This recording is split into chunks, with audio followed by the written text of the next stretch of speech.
Finally আসলে নিশানকে এবং মাসুদকে আমি অন্য কারো সাথে দেখব। আমার জেলাস হওয়ার কথা ময়না এবং জেরিন হিসাবে, বাট একদমই না। আমি অনেক অনেক হ্যাপি, আমি অনেক এক্সাইটেড এই জুটিকে বড় পর্দায় দেখার জন্য। এবং এই জুটির কিছু কিছু ছবি, কিছু কিছু ভিডিও ক্লিপ আমি অলরেডি দেখেছি। আমার এখনই তো রসায়ন মনে হচ্ছে জমে ক্ষীর। এমন না যে আমি শুধু হিরোইন হতে চাই, আমার সৌন্দর্য যতদিন থাকবে ততদিনই কাজ করতে পারবো। হিরোইন আমি, আমার বয়স হয়ে গেলে আমি আর কাজ করতে পারবো না, আমার সৌন্দর্য চলে গেলে আমি আর কাজ করতে পারবো না। কারণ দাগিতে আমার প্রায় একটা 14 বছরের একটা মানুষের লাইফের জার্নি দেখানো হয়েছে, একটা মেয়ের জীবনের জার্নি, 14 বছর আগে, 14 বছর পরে। এবং মেয়েটার যারা দাগি দেখেছেন তারা জানেন যে ওর লাইফে অনেক কিছু ঘটে যায়, তারপরেও থেমে থাকে না, তারপরে ওর লাইফের একটা লক্ষ্য থাকে। তো এই জন্য thank you so much Shiyab ভাইকে এত সুন্দর একটা ক্যারেক্টার আমাকে দেওয়ার জন্য, ভাবার জন্য আমাকে এই ক্যারেক্টারে, জেরিন ক্যারেক্টারে। এবং at a time thanks to আলফাই, SBF, চরকি এবং অবশ্যই নিশো ভাইকে অসংখ্য ধন্যবাদ, কারণ নিশান ছাড়া জেরিন পূর্ণতা পেত না। তো সব কিছু মিলে আমি আসলে ফুল টিমের উপর অনেক কৃতজ্ঞ। তো এই তো সেটার হয়তো কাজটা ভালো লেগেছে বা কাজের স্বীকৃতি হিসেবেই তো আমরা অ্যাওয়ার্ড পাই। তো আমার মনে হয় এটা একটা বড় স্বীকৃতি কাজটার, দর্শকের ভালো লাগার, ভালোবাসার। এইটা তো খুবই একটা ভাইরাল কোশ্চেন না। উনি অসম্ভব সুন্দরী, আমি ওরকম নাই। আমি ওই কম্পেয়ার নিতেও চাই না।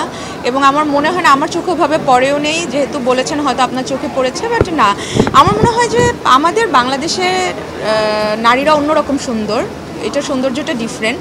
এবং আমাদের বাংলাদেশের হিরোইন, যে কোনো নারী, যে কোনো মেয়ে, এদের জার্নিটাই ডিফারেন্ট, এদের স্ট্রাগলিং ডিফারেন্ট, এদের বিউটিটাও ডিফারেন্ট। তো এটার সাথে বাঙালি মেয়েদের সাথে বাইরের কারো তুলনা না করলে আমার মনে হয় বেটার। এই তো খুবই তাড়াতাড়ি ইনশাল্লাহ সবাই দোয়া করবেন যেন খুব তাড়াতাড়ি বড় পর্দায় আরেকটি ভালো ফিল্ম নিয়ে আমি আসতে পারি। আমি চাই যে মানে এমন না যে খুব ফ্রিকুয়েন্টলি আমার ফিল্ম আসতে হবে, একটার পরে একটা খুব তাড়াতাড়ি আসতে হবে, এটা আমি কখনোই চাই না। কারণ সুরঙ্গর পরে একটা অনেক গ্যাপ দিয়ে কিন্তু আমার দাগি এসছে।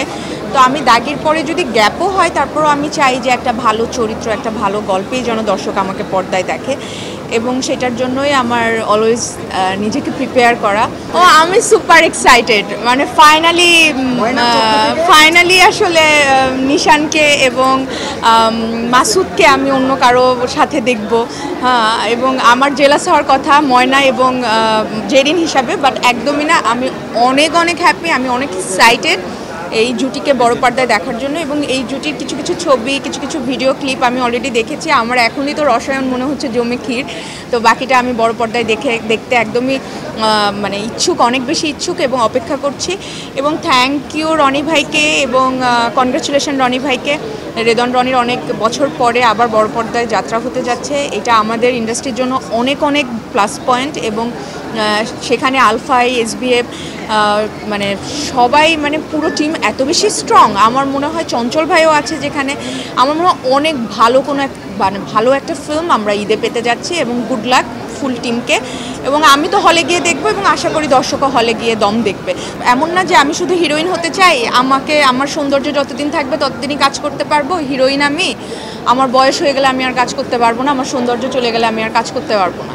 এটা না, আমি তো অভিনেত্রী হতে চাই। তো একজন অভিনেত্রীর রাস্তা অনেক বড় জার্নি এবং অনেক বড় রেসপন্সিবিলিটি, ভালো ভালো কাজ করাটা তার, এবং এটা অনেক প্রেশারেরও।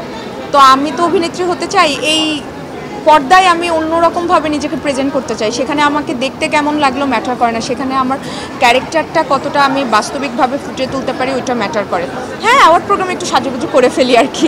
তো ওই জন্যই আমি বলছি যে আমার কোনো তাড়া নেই। আমি অভিনেত্রী হিসেবে আমার মনে হয় আমার অনেক বড় একটা পথ পাড়ি দিতে হবে। সেই পথটায় যদি অনেক সময় লাগে, আমার কোনো ব্যস্ততা বা আমার কোনো আক্ষেপ নেই যে কেন দেরি হচ্ছে।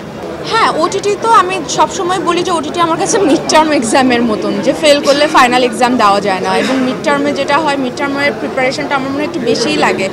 তো আমার কাছে OTT ওরকম। এবং OTT আমি খুব পছন্দ করি OTTতে কাজ করতে। OTTতে আমি ডিফারেন্ট ক্যারেক্টার প্লে করার ওই সুযোগটা পাই। এবং আমার মনে হয় যে আমার জীবনে একটা যতটুকু টার্নিং পয়েন্ট এসছে, যতটুকু মানুষ আমার কাজ পছন্দ করে, তার পেছনে OTTর কাজগুলো অনেক বেশি একটা মাইল ফলক হিসেবে কাজ করেছে। তো অবশ্যই আমি OTT এবং ফিল্ম দুইটা জায়গায় সমানভাবেই কাজ করতে চাই, তবে ভালো ভালো স্ক্রিপ্টে কাজ করতে চাই। যে এই দমের গল্পে যে চরিত্রটি, হিরোইনের যে চরিত্র, আমার মনে হয় ওই অভিনেত্রীটা ওই চরিত্রে অভিনয় করার জন্য যাকে দরকার সেই অভিনেত্রীকেই বেছে নিয়েছে টিম।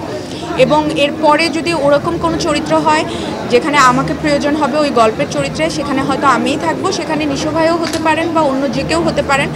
তো ওই জন্য আমি ওইভাবে দেখছি না যে নিশো ভাই এখন অন্য কারোর সাথে কাজ করছে, সো আমাকে অন্য কারোর সাথে করতে হবে। আমার কাছে যে চরিত্র আসবে সেই চরিত্রটাই আমি প্রাধান্য দিব, বারবার বলছি। এবং সেখানে যদি আমার কো আর্টিস্ট নিশো ভাই হয় বা অন্য যে কেউ হয়, সেটা তো অবশ্যই আমার জন্য অনেক আনন্দের।